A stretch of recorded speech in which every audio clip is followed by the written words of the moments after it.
good evening. Welcome to Beyond the Gatekeepers. I am Bishop Vanessa M. Brown.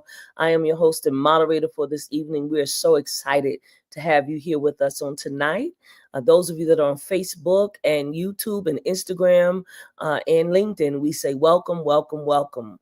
Again, those of you that are on Facebook, YouTube, Instagram, and LinkedIn, we say welcome. We want to give you the opportunity to share. So please do us a favor and make sure that you share this particular broadcast tonight. I promise that is going to be quite wonderful. We have a very special guest here with us. I want to make sure that you all are sharing this particular conversation so that we can bring on our guests for this evening. We know that there are people that are already in the crowd and online waiting. We have our faithful people that are still here with us each and every Wednesday. And so we are grateful for that and grateful for your presence on tonight. I'm going to bring Bishop Flunder in. She is our co-host tonight. She's the presiding bishop from the Fellowship of Affirming Ministries and the senior pastor of City of Refuge United Church of Christ. Bishop Flunder, will you come and greet our audience tonight? Well, it's just wonderful to be in conversation, continuing in conversation, hearing from prophets all over the United States and world concerned with what is problematic about how religion and its way of using the gospel as a weapon has been traumatizing to women, to people of color, to people of the LGBTQI community. And I have to tell you, we have had some incredible scholars and some incredible writers, some incredible life livers, I call them, people who have been through enough, who have come to the conclusion that this, I was going to say something, that this stuff stops with me. Yeah. And we have a truth-telling author with us this evening. So anyway, put your comfortable stuff on, get you a cup of tea or whatever it is you need a cup of.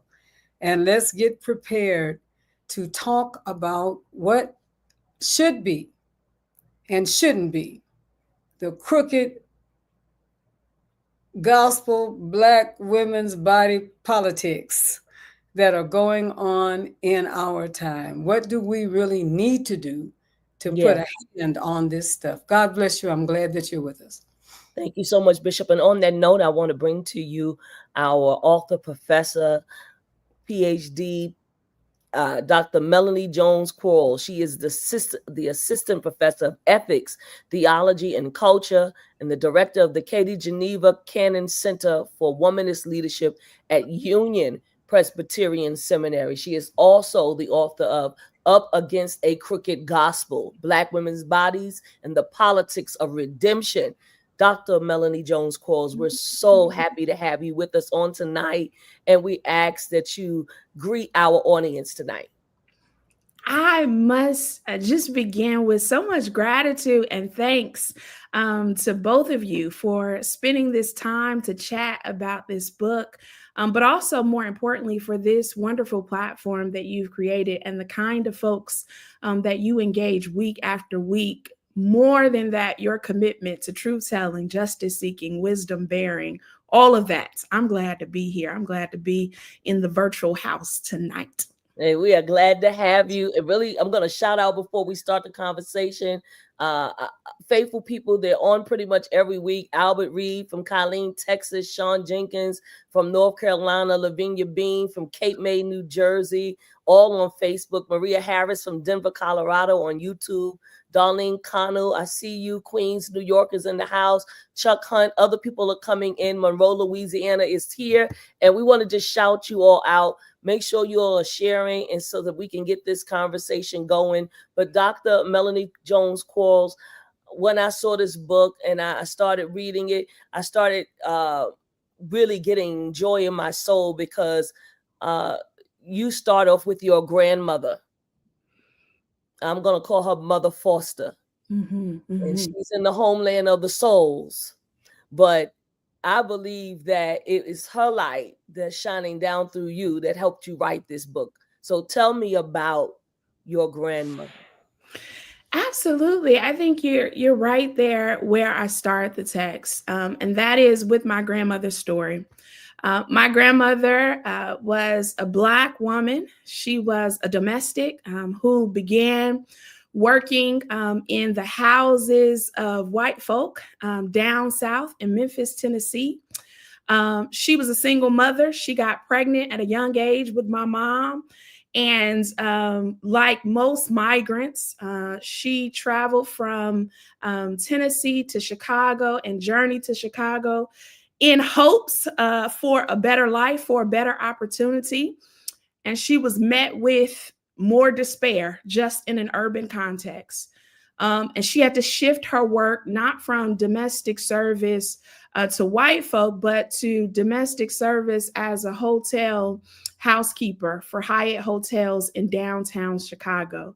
She lived on the south side of Chicago, Inglewood, and barely made ends meet in order to support her family, her two kids, and the struggles of life weighed her down. The last quarter of her life, 25 years, the last quarter she lived until she was 71. But I watch over the 25 early years of my life and the last 25 years of her life that her body began to bend over. And a peculiar happening happened when she was going to the hospital. She thought it was a routine visit. She had some discomfort and pain. It ended up being an extended stay. And little did we know that would be our last time before we were able to see her. In the hospital room, when they declared and pronounced that she had transitioned to the other side, I noticed a peculiar happening in her body. That because she had been bent, literally slumped over for a significant part of her life, she could not lay her body flat. And as soon as they pronounced that she had transitioned, I saw immediately that her body laid straight. And for me, ever since that moment, I've been grappling with the question, how might Black women live into liberation, transformation in life and not in death? And that's exactly where the book starts. And that's exactly where the intersection of my grandmother's story and certainly this larger conversation on Black women's experiences emerges. Thank you for that. And we're going to speak her name in this atmosphere, in this virtual space. Sweetie Gertrude Foster. Yes. We speak your name in this atmosphere. We thank God for your granddaughter and all that you are bringing into her life at this time. And so before I keep going, I see Melody Hall here. Q, Quincy James Ronhart is in the house with us. Welcome, Quincy. Sharon Gill is here. Marilyn is in the house. Siegfried Benton is here. Pastor, welcome to you. Temple Hills, Maryland. Jerome Abbott from Dallas. Laverne McInnes is here. Francis Hartage is here. Annette Jones is here. Chicago is in the house. Laverne McInnes, again, we're so glad to see each and every one of you here on tonight. And also we want to speak the name of Mother Ruth Langston. She is the mother of our presiding bishop, Bishop Flunder, who today is the anniversary of her transition. And so we speak your name, Mother Ruth, prayer warrior, preacher, the backbone of the ministry, someone that stood in the background but should have been in the front, but made way and did what she needed to do for her family. And so we speak her name into this atmosphere. Bishop Flunder, if you want to say something else about Mother before we go on, I want to give you that opportunity. My daughter asked me earlier today, how did I feel? Knowing that this was the anniversary of Mama's transition. And I told her, I said, I feel her presence in some ways, finally, similarly, than how I felt it when she was living. She seems to be very present. And I'm sure that you know something about that also, Dr. Melanie. Sometimes when we see ourselves grow into who we are supposed to be, we begin to see them in tangible ways. So we speak her name. We speak your name, Mama. Mother Ruth Ella Langston Hamilton, the mother of a generation of powerful people. God bless. God bless. Thank you so much, Dr. Melanie. I want to get right into it. Even as people are still coming in the room, you speak about the bent over woman as recorded in Luke. Tell us a little bit more about how that story is informing your book at this time. Yeah, in many ways, I think my grandmother's story parallels with the narrative of the bent woman.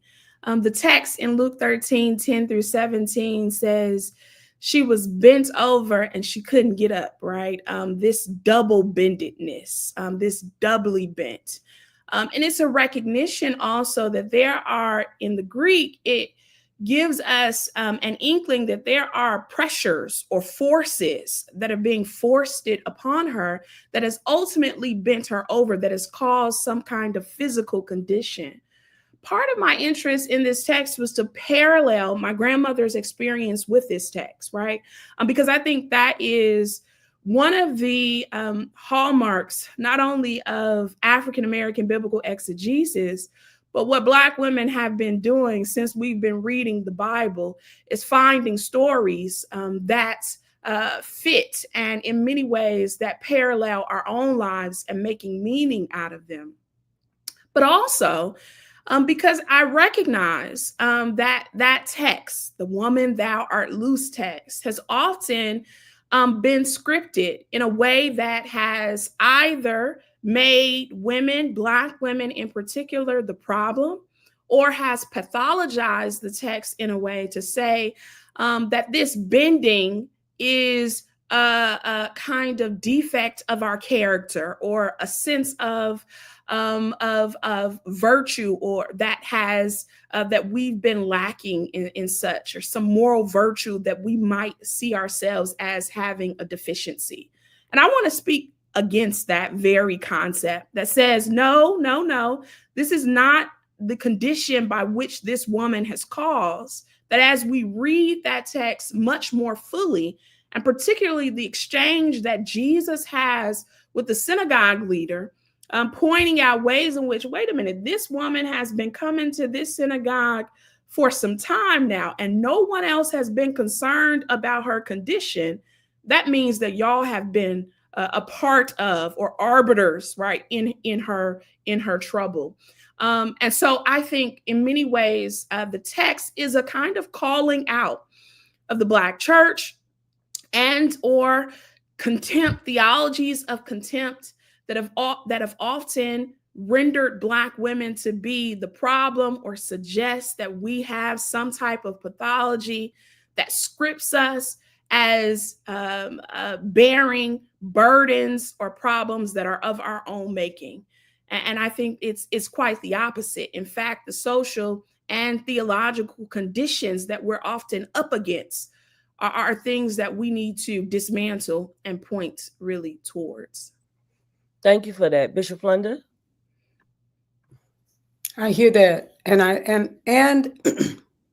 I simultaneously hear often the despair that women in the church that raised me, let's put it that way, the despair that they had was often because it seems that the doors were closed.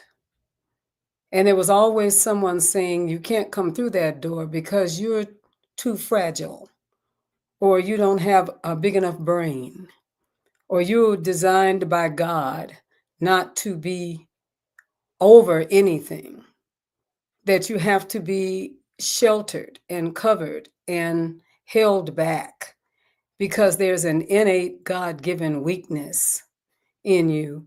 And I don't think that most of the women that I knew, to your point, believed that. but they were stuck in a society that in some ways held them prisoner to it, sometimes because they could not find jobs or because they had to see to the care and health of their children. And so there was a pretense, it's kind of like what I'd see at some of the great big meetings that I've been to, big church meetings. And the women defer, you know what I'm saying? And they're so skilled at deferring and knowing how to get power from suggesting that you are in league with power, or you believe that certain, particularly men, can be powerful, and the being demure is not really who they are. But there's a tool, sometimes to get things. So I would really love to know more in the book. What are women really prepared to move? Are we prepared to move beyond something that we have permitted for a period of time? Are we prepared to move beyond that, knowing that it may have some backlash? I'd love to know what it is that you have experienced and perhaps what you wrote about and write about. And what would you say to women who are playing the role in some ways for benefits? That's not a good word. Yeah, it's a good word. Things that they think are benefits, given some of the circumstances that surround us. Does that make sense? Yeah, it absolutely does. I mean, I think you're drawing on this subversive politics. I think that Black women know well. And perhaps why, even though we haven't always gotten the vote to do the kinds of things that we desire to do on the kind of large American stage, the reason why we can do politics well is because we know how to navigate the Black church. And that subversive positioning of ourselves often either in moments and in cases of deference. And I'll give you an example. Nanny Helen Burroughs, that great woman who many of us remember or know of as the founder of Women's Days. And I would tell you, if Nanny Helen Burroughs seen the way some of these Women's Days are today, she would not be thinking that this is what it is, because it really was oriented towards thinking about ways in which we could educate women, and ways that we could extend our service, both as a service or as mission work in terms of across our domestic context, but also abroad. Yes. But in her speeches, I mean, she would model this kind of subversive politics when she would tell the women, she would tell the men, don't hinder us from helping, right? And she would tell the women, don't have your eye on the pulpit because it's only fools who are in the pulpit. I mean, there was already this sense that even though there are perhaps Black male leaders who have purported themselves in ways that are over us, we understand that we're actually the majority, that we are sustaining not only the tradition, but the actual building and church itself, right? And if we don't do the work of transforming each other, right, then we won't be a part of the raising of the entire race. In many ways, as a race woman, she was articulating that. And I think, we kind of, as contemporary thinkers and folks who look back at some of our foremothers, we're somewhat critical of their politics of respectability, right? And I understand that. But on many ways, it was some of the only ways by which they were able to respond to society that was telling us and continuing to not only be hostile to us by white surveillance, but continually kind of reframing ways by which we are imagined as morally right inferior. And these were responses, right, and ways of pushing back. No, you need to look a certain way, you got to dress a certain way, you got to act a certain way, you've got to get educated, you have to have certain opportunities, right? The problem with that, right, it was not necessarily their appeal to holy dress, right, or their appeal to rationality and intelligence. The problem was that when Black women began to police each other by ways we live up to or do not, come on, Dr. Melanie, codes, right? And so this policing culture that, because you don't have the hem real under, real long, or because your skirt doesn't look like this, or because you don't, fit these norms. And we began to suggest that certain people fit and other people do not. That is when we participate in this surveillance culture, surveilling culture. And ultimately, this moves from not subversion, but right tactics and strategies of confinement that we participate in, right? That's good. We participated and then we visited upon other people, right?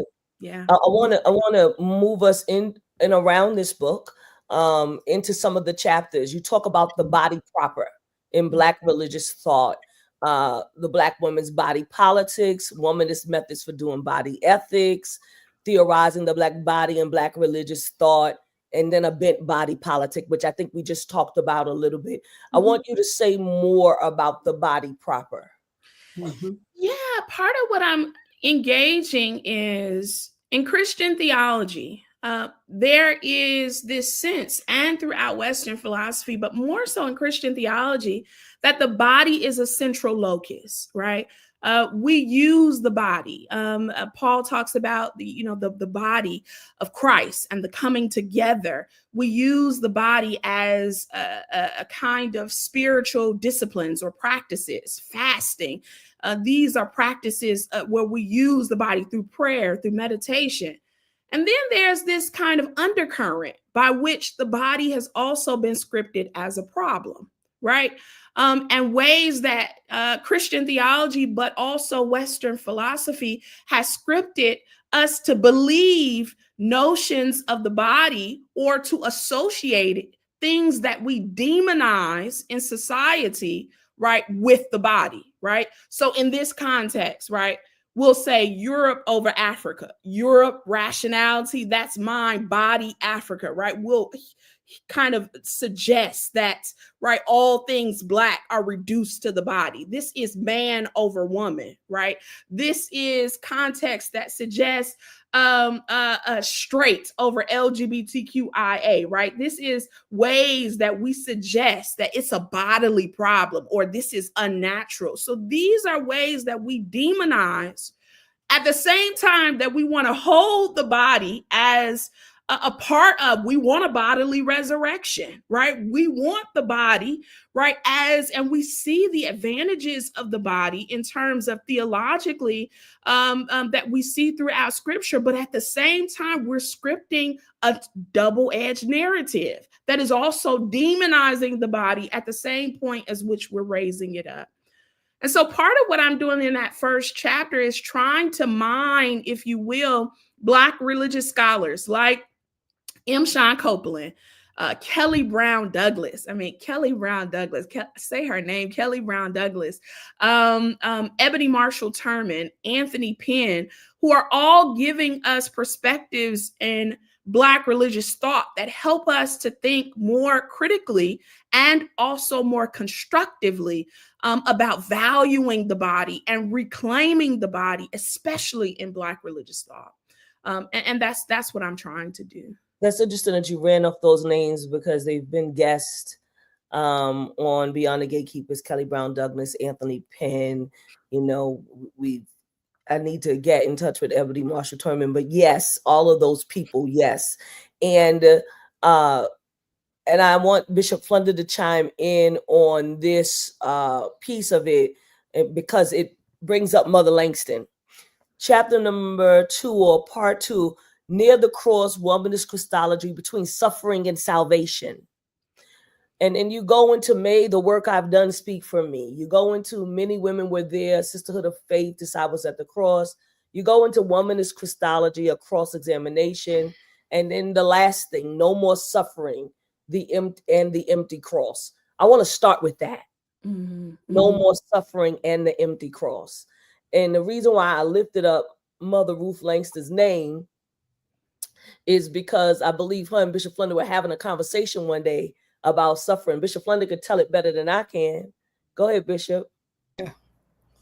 So my mother was a Trinitarian Pentecostal Church of God in Christ woman all of her life, born in the womb of the Church of God in Christ. And one of the things that she talked about all the time, is a good preacher, a good teacher. And she used to say, you know, we have got to learn how to suffer. She said, what is wrong with most of the people? She said, people do not want to suffer. But we've got to learn how to suffer. And she used to say it all the time because the folks that raised her said it all the time, and particularly among the women. You all have to learn how to suffer. You got to go through something to be something. You got to learn how to suffer. And there was one day, and she was telling me about the suffering, which of course was just about everything you wanted to do. You couldn't do it, and you had to learn how to suffer. And that's why you weren't being able to do it, whatever it was. And I said to Mama, I said, Mama, why would anybody want to suffer? What's the value of suffering? Why would people want to suffer? There's something psychotic about that. Why should we? And she stopped for a minute. It was a nice long minute. And she said to me, she said, you know what, Yvette? That's the truth. I said, yeah, it's the truth. I don't want to suffer. Jesus didn't want to suffer. You say, well, he wanted this. No, he didn't. He didn't choose it. It chose him. My question is, what is the salvific value of wanting to suffer? Somehow, how does it give you power? And my mother said, I think we had this thing wrong. It wasn't long after that my mother, my Kojic mother, who had all of my life worn at least a skirt and a top, most of the time a dress, even if she was going to Walmart or CVS, she still had a dress on. My mother came to my front door not long after that with some tennis shoes, with jingle bobs on the tennis shoes, some pants and a shirt and a little cap broken down on the side of her head. She said, well, she said, I'm through suffering. to which I said, are you serious? I couldn't believe this woman at my door. All this time, she just wanted to wear some pants. Do you understand what I'm saying? And be able to be her full and entire self, and not think that she had to deny herself so many things that didn't even make sense. And the way she denied herself was to see it as her suffering having salvific value. That was a real breakthrough for a very powerful woman, I must say. My mother, it's the truth. Bishop Vanessa is absolutely correct. Dr. Melanie, go ahead. Yeah, my advisor, whom I love dearly, Dr. Joanne Marie Terrell, she wrote this powerful book, Power in the Blood, The Cross and the African American Experience. And I remember when I was writing this chapter, she made it very clear. She says, Jesus died so we don't have to. That Jesus has done the work of suffering to make it possible for us to have life abundantly. And part of that empty cross is a real recognition that we have to hold the story of the cross in conversation with the resurrection. That Jesus doesn't stay on the cross, right? But what we have is an empty cross, which is a reminder that Jesus did suffer right? But there was even something after suffering that brought forth our Yes. salvation. Yes. And that is the hope, right? That's the hope. That song that outlines, may the work I've done speak for you. And Francis Crosby's Near the Cross, right? At the cross, these stories of all throughout the Gospels, we see that many women were there. Not only were they there in terms of being announcing, right, that Jesus was risen, but they were there at Jesus' most critical moments, standing near the cross, right at a time when we don't know just how many, because either they were scared, they had denied Jesus, they had betrayed Jesus, they were scattered. That those kind of chosen male disciples, we don't know how many, maybe one, the beloved, was there for sure. We don't know, but we know in every gospel that there were women there watching Jesus. And these were the women who had watched Jesus from birth, right? And seen his progression, seen his ministry, been healed by Jesus, right? Been delivered by Jesus, been set free by Jesus. And here they are still in Jesus's most painful moments as faithful disciples standing near the cross. And that to me was a reminder of how I narrate that particular part, is a reminder of why these cross insignias were inscribed around my grandmother's casket. And what does it mean for a Black woman to be perpetually near the cross, right?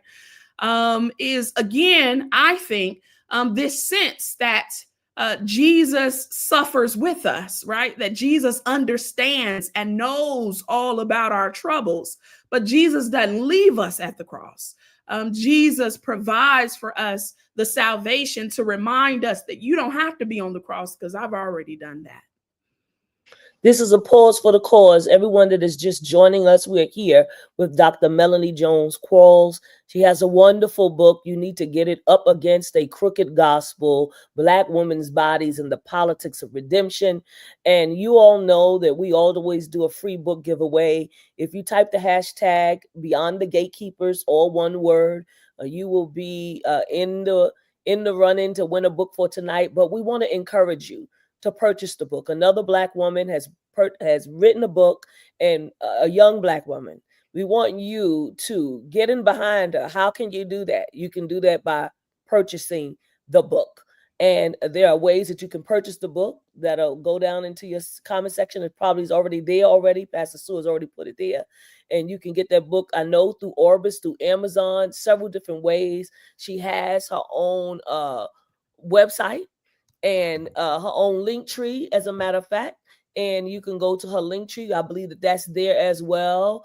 And make sure that you do something. You want to give a gift to someone. You want to give a gift to some saintly mother. Come on. You want to give a gift to, maybe the missionary board of the church. Something that you want to do. This is the gift that you want to give. I promise you that it's going to liberate them, and it's going to bless you for doing it. Thank you all so much. Part 3 or part 1, our saviors ourselves, the burden to save democracy. I think about that section, and of course I think about what we just went through as a nation, right? I think about that a lot. You touch on, nevertheless she persisted. Remembering Coretta Scott King and the bloody march to Black suffrage in Alabama. You touch on bounder with all of humanity to fight for citizenship and political power. And then, of course, I love Melissa Harris Perry. And you talk a little bit about one of her writings, I Too Am America, Melissa Harris Perry's Sister Citizen, The Crooked Room and the Problem. So I want you to talk about that. Yeah. Because let's start with nevertheless she persisted. Yeah, so this salvation history story is not just a theological one; it's also a political one, right? And I remember December 2017 when all of us woke up, when Alabama, when Roy Moore and I believe Doug Jones, when they were both candidates for the seats in Alabama, and it was the 98% of Black women who ensured that the Democrats would hold that particular seat at that time. And we woke up that next morning with all of these hashtags, Black women saved America, right? And part of that is a recognition that Black women been saving America. In fact, we've been saving America from itself, right? And that is a story that is often still undertold, particularly because even as we look just as recent, perhaps mid 20th century, and we think about civil rights history, herstory, the fact that many of us only know Black charismatic male leaders when Black women were the architects of that Montgomery bus boycott and many of the pieces. And then there was no seat for them in the Southern Christian Leadership Conference. And in the SCLC, when there was a seat for them, it was only as an advisory role when Ella Baker said, to hell with this, right? And she gathered with some of the students in order to create SNCC, the Student Nonviolent Coordinating Committee. So in this sense, right, Black women have been saving America and calling America to be better than it has been, or at least live up to the ideals it proclaims, right? So I'm tracing that political history through the civil rights. I start back with this kind of challenges that Black women wear as early as the top of the 20th century, where Black women are on these tours with white women for suffrage, and white women don't repay the favor in terms of supporting Black women on issues of abolition or against anti-lynching, right? And then continuing that history into the civil rights. And then when we look in our own contemporary era, we know what just happened with Kamala, right? But just a few years ago, when I think about Stacey Abrams and the way that folks utilize, particularly the Democratic Party, utilize her strategy in terms of not soliciting new registered voters that are swing voters, but actually going after what we call the new, or what she calls the new American majority, which are people of color, or people who are young, Gen Zs and millennials, or people who have never voted in their lives, right? And the Democratic Party uses Stacey Abrams' strategy, and it does not benefit her. It only ensures, right, that we get two new senators, and she does not. She ultimately labors with no reward, right?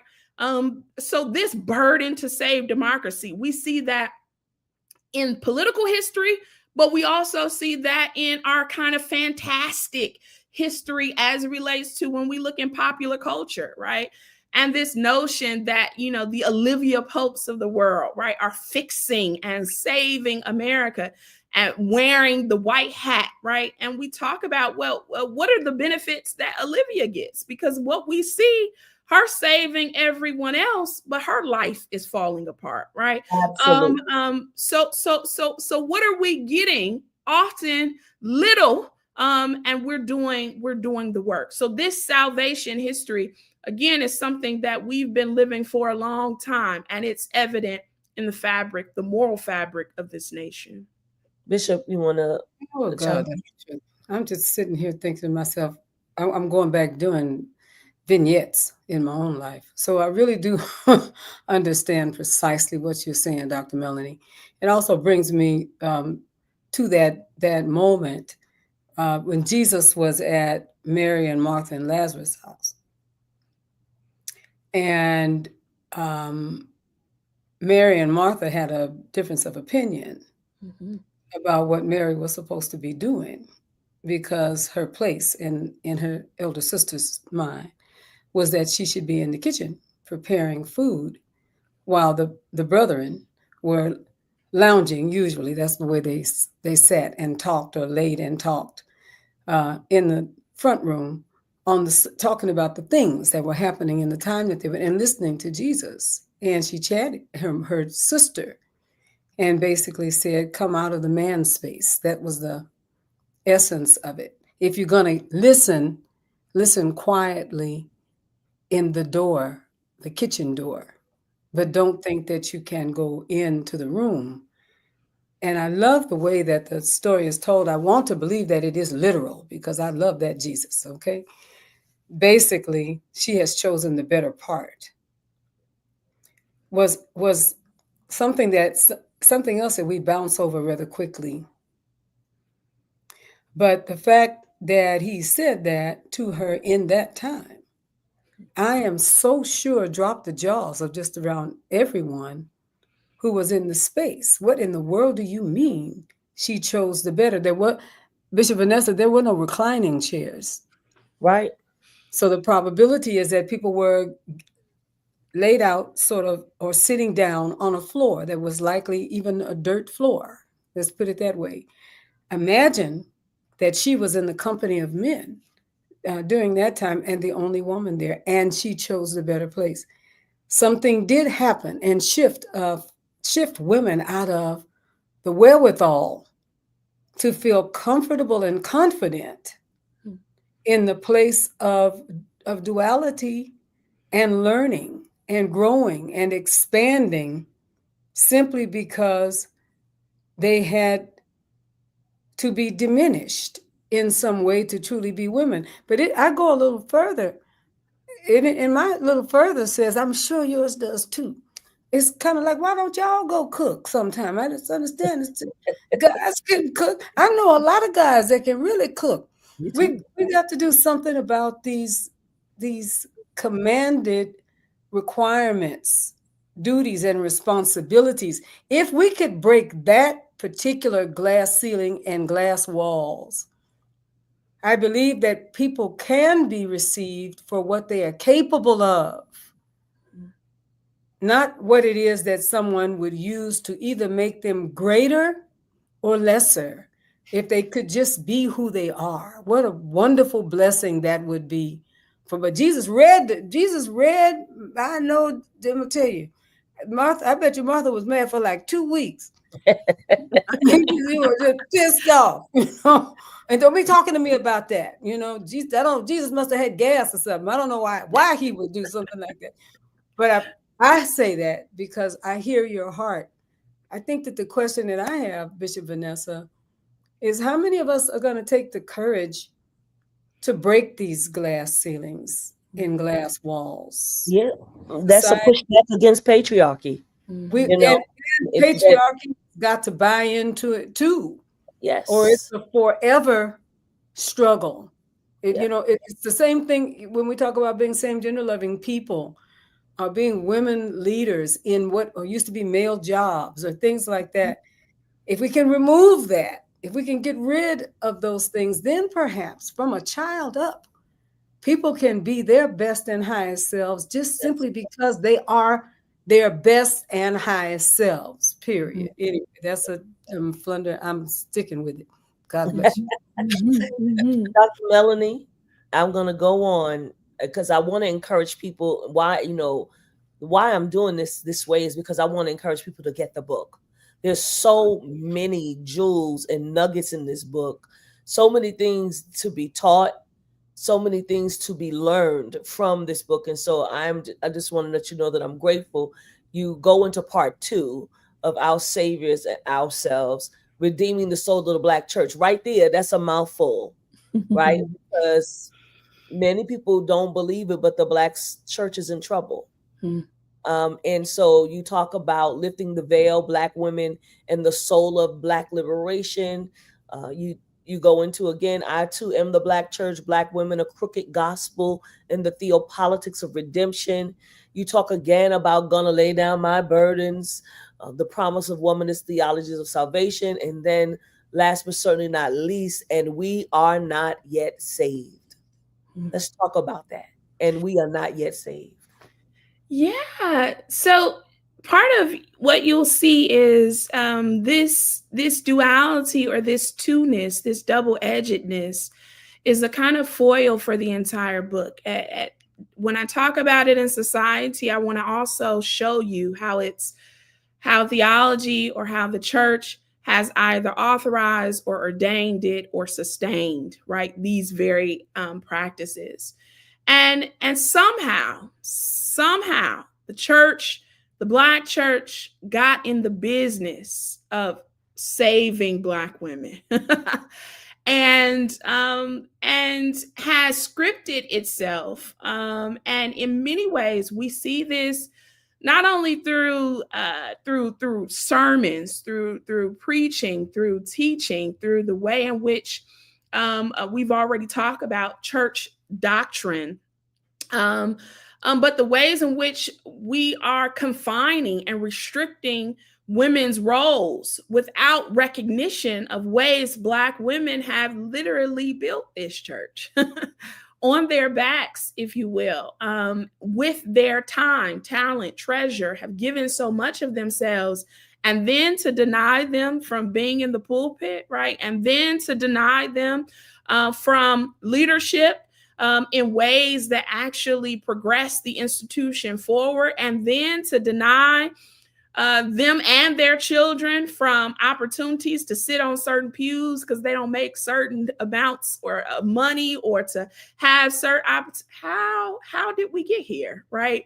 And what are the possibilities for us to think very differently about this? And one of the important critiques I think I want to make is this is not just a problem of Black evangelical churches that are conservative, but this is also prophetic Black churches that have raised up Black women as only chosen tokens, right?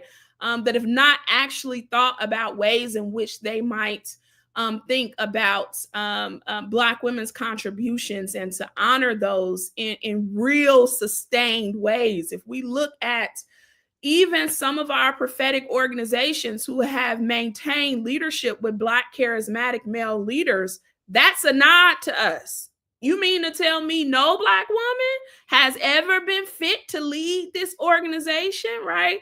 Come on. These are nods that both priestly and prophetic traditions of the Black church are both called to the carpet in terms of reckoning with the real deep inherent sexism that is at work within our Black church context. And so Black women, we are not only called to redeem the soul of the Black church, but I really do believe in the Black church. I really do believe in the promise of the Black church as a resistance movement. But I need it to be a church that is ready to receive and embrace all of us. Not some of us, not the ones we want and the ones we don't, but all of us, because that really, to me, is a true vision of Black liberation. That's good. And I guess I can want to just say that I want a church that does the same. But the problem is that even some of the women who they accept, they don't make room for other women because they got in the door. So what are we going to do about even Black women that are complicit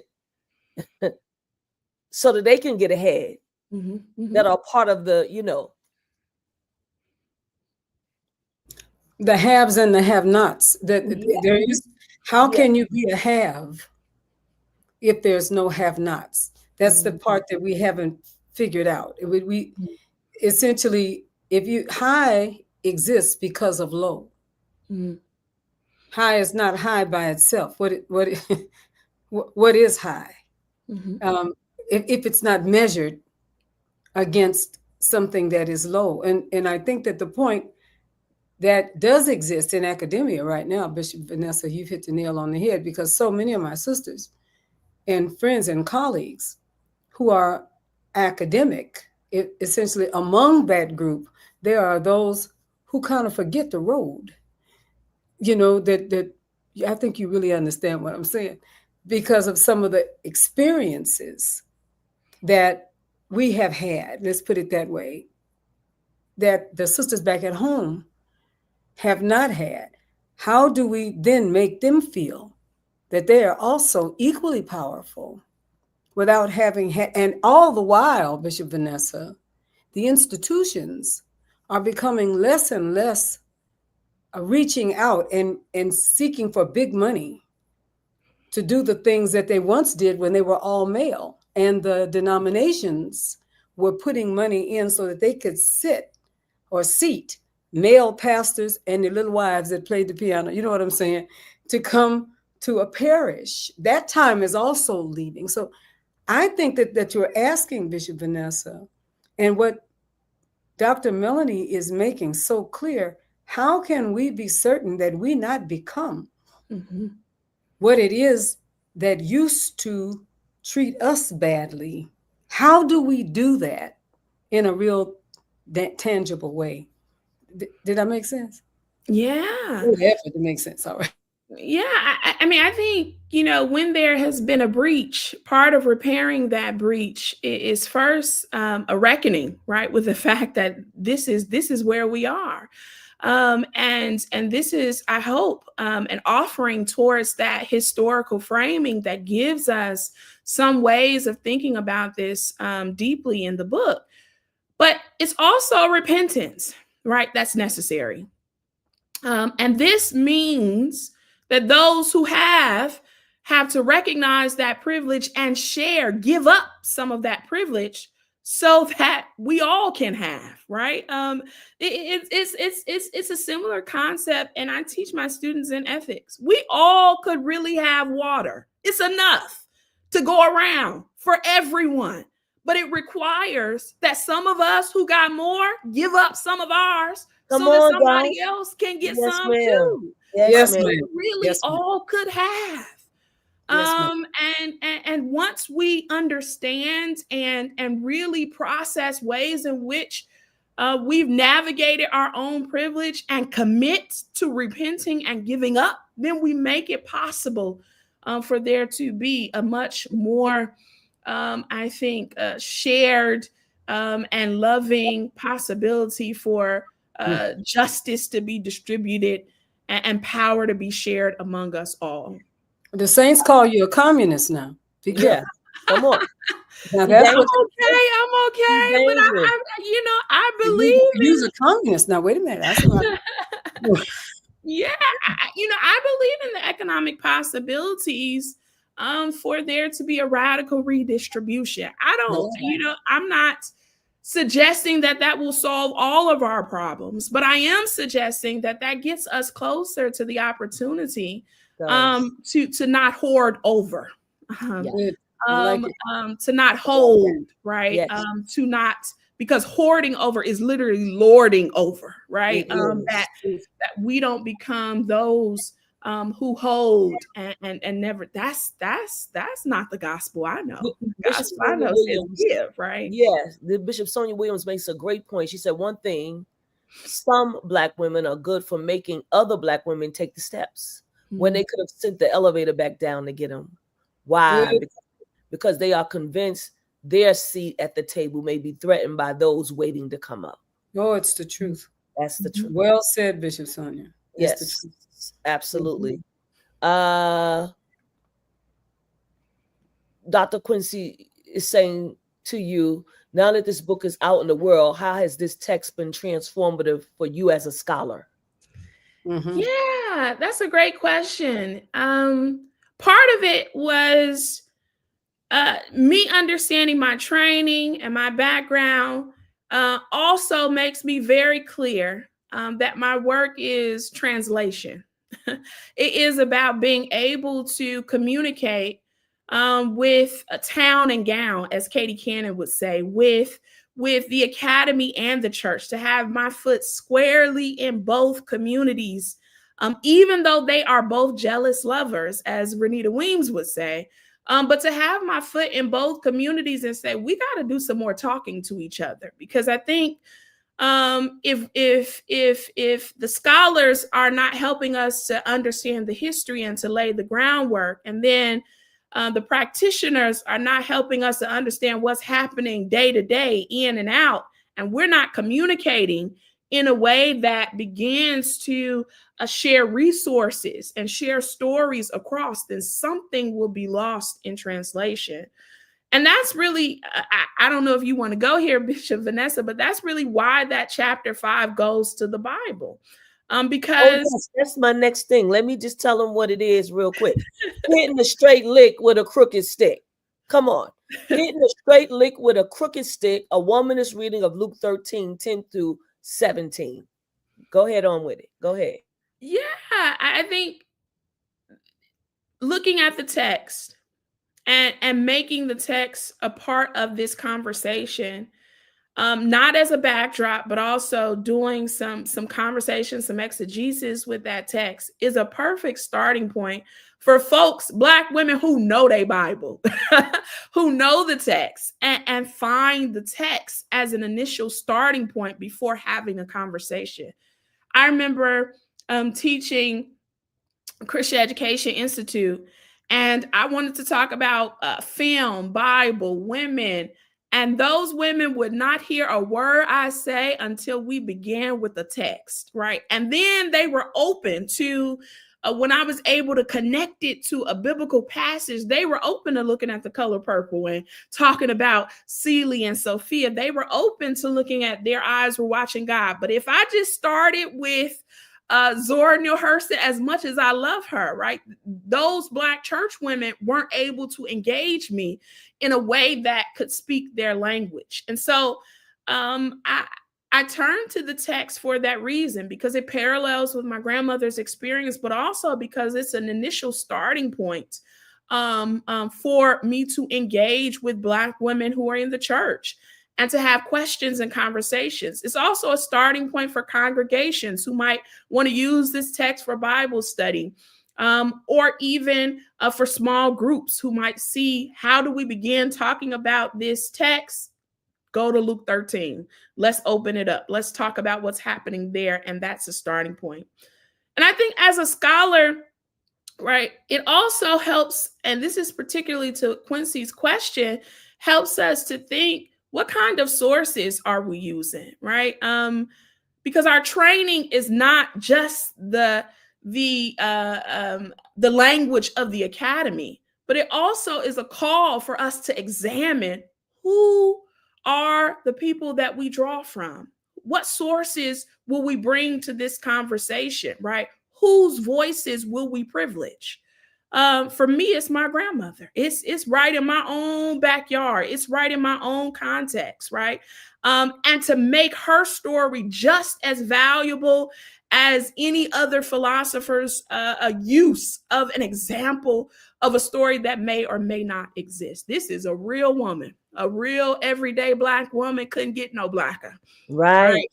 And this is her story. Yes. Bishop Flunder? No, but this is the way we're changing the academy. Let me just say that for the last 15 or so years of my life, I have watched this happen, and it has been absolutely incredible. What people are now reading is what people are now writing.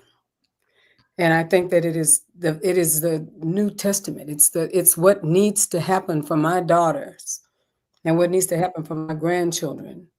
We need to canonize some of this stuff because it's just that powerful for making change. And I'll say again, I don't think the academies are as happy as they may appear to be because mainline Christianity is not looking for academicians like this, teachers like this, but the world. Right. Glory to God. The world needs this kind of voice. They do. Speak truth to power in a time like this. They do. They do. I'm so glad you said it. I want to end with turning the world right side up. Before I do that, I want to invite people to know that this is Dr. Melanie Jones Quarles. We are reading her book, powerful book. You've heard it already. Up Against a Crooked Gospel, Black Women's Bodies and the Politics of Redemption. You see it right there on your screen. Listen, you could purchase the book. There are all kinds of ways that you can purchase the book. Look down in your comment section. You'll see that is pinned, so you'll know where to order the book at. You can go directly to her link tree. You can go directly to Orbis Books. to order the book as well, whatever your option, whatever your choice is. She has also agreed to give away a book tonight. Please put hashtag Beyond the Gatekeepers if you want to win a copy of the book tonight. As we wind down, I want to talk about turning the world right side up, but I also want to let you know that Bishop Victor A is shouting you out, amen, and said he's very, very proud of you. So I want to That's make my sure. covenant uncle. Yes, Lots of God love, bless him. lots of He's a love. wonderful man of God. Yes, yes. I end the story right where I began, with my Yes. grandmother's story. My grandmother prayed for me, had me on her mind. She took Yeah. time on bended knee, even when her Yes. knees was bad and she was bent over, Mhm. to pray for me. And I think this work is a product of her prayers. And I am privileged, how kind of God, to let me tell her story. And I think us drawing from our own stories, from our own legacies, bringing them forward, making sense, making meaning out of Yes. loss, right? And shifting what Katie Cannon says, moving death to life, is ultimately what this book does. And I hope it is an offering to all of you in the way that her story has been so revelatory for me. That's beautiful. Thank you so much, Dr. Melanie. I want to give you and Bishop Flunder the opportunity to have some last words, if you will. I will start with Bishop Flunder to see if she has something to say, and I will end with you, Dr. Melanie. My last words are glory to God. Hallelujah. All right. God bless you. Because I definitely want to hear yours. Go ahead, Dr. Melanie. Yeah, I just want to say thank y'all for y'all draw things out of me that that have just been burning deep within, and so it has been an absolute pleasure to be on this platform. And folks, please buy the book. And even if you don't buy the book on Amazon, please leave an Amazon review. Reviews are golden in the world of books, so continue to tell the story and share the message that way. Bishop Flunder, when you were talking about your mom, I was thinking in my own work and looking and thinking about a poem by Rev Sis Radora Stewart, when she says, "When Mama was God." And there was a line at the end of that when someone says to her, "Girl, you look just like your mama." One day when I was feeling a whole lot like God. Thank y'all. So powerful. Thank you all so very, very much. Those of you that are joining, one of the names that I did not get to call tonight was that of Nikki Giovanni. Also someone that we want to lift up and just a venerated ancestor.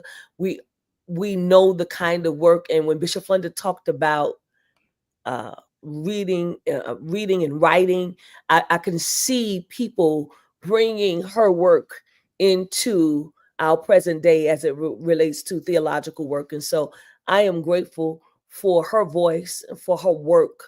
And so we certainly speak her name in this atmosphere, Nikki Giovanni. All of you all are coming in, making sure that you're putting Beyond the Gatekeepers down as your hashtag. Really quickly, we're going to read off 2 advertisements. Bishop Flunder is going to read them for you on tonight. God bless you all. I never feel badly when we come to this moment and I have an opportunity to ask you to make a financial commitment to the Gatekeepers. It helps us to stay online. It helps us to expand our reach, which of course helps us to bring these incredible writers, authors, and thinkers into an opportunity for all of us to be blessed and expanded in our minds and hearts. This is the time when we need to be preparing for God's what's next. And I want to encourage you, support the broadcast. I thank God that you come on the broadcast, but I am praying that you will diligently also stop for a minute and send a donation. Send it by PayPal to www.paypal.me/TFAMJustice. If that is problematic for you, you can always send it to City of Refuge, United Church of Christ in Oakland, California. And I can assure you Wherever you send it, if you indicate that it is for Gatekeepers, it will go to Gatekeepers. God bless you, and we are looking forward to your support.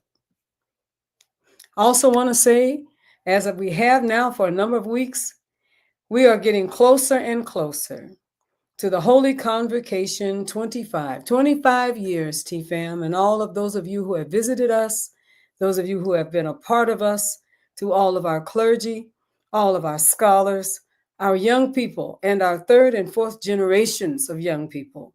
We want to encourage you. Meet us in Atlanta, Georgia. How important is this convocation? It is incredibly important, given the realities of our country, and not just our country, our world. God has called us for such a time as this, and all of your learning, all of your preparation has been put in place for this time in history. I encourage you, meet us in Atlanta. Make sure that you get the dates, and then stay tuned for the hotel and registration information. We're looking forward to sharing this powerful time with each of you. God bless. Thank you all so much. Listen, make sure you put hashtag Beyond the Gatekeepers. We want to give you the opportunity to win. I want to shout out Cheryl Robinson Moore, who came in with us. Of course, Bishop Sonia Williams is here. Brooke Wilson is on. Susu also, lay pastor Susu was on with us tonight. People that I didn't get a chance to see: Minister David, Desiree Frierson, Tanga Priedeman. Thank you. Thank you so much for being on with us tonight. We appreciate you. Shy Girl, this is your first time here. We say hello and thank you for joining us. Minister Sandy Hudson, Annette Jones, all of you, God bless you. Wanda Fox, we see you here. Hashtag Beyond the Gatekeepers. Hashtag Beyond the Gatekeepers, so you can win a copy of the book tonight.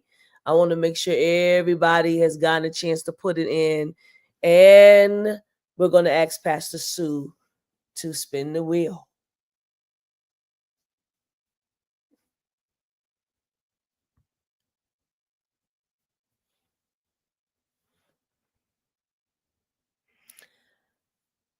So, is this somebody you know, Dr. Melanie? Okay, Tanga Pretiman. Tanga Prettyman, thank you so much. We appreciate you. I want you to do me a favor. Go to the Beyond the Gatekeepers page. Go into our direct message. Put your full name and address. We want to make sure that you get that book. Thank you so much, all of you who have joined us on tonight. We say God bless you and do have a wonderful evening. Thank you, Bishop Flunder. Thank you, Dr. Melanie Jones Quarles. Everybody, have a wonderful evening. By the grace of God, we'll see you next week.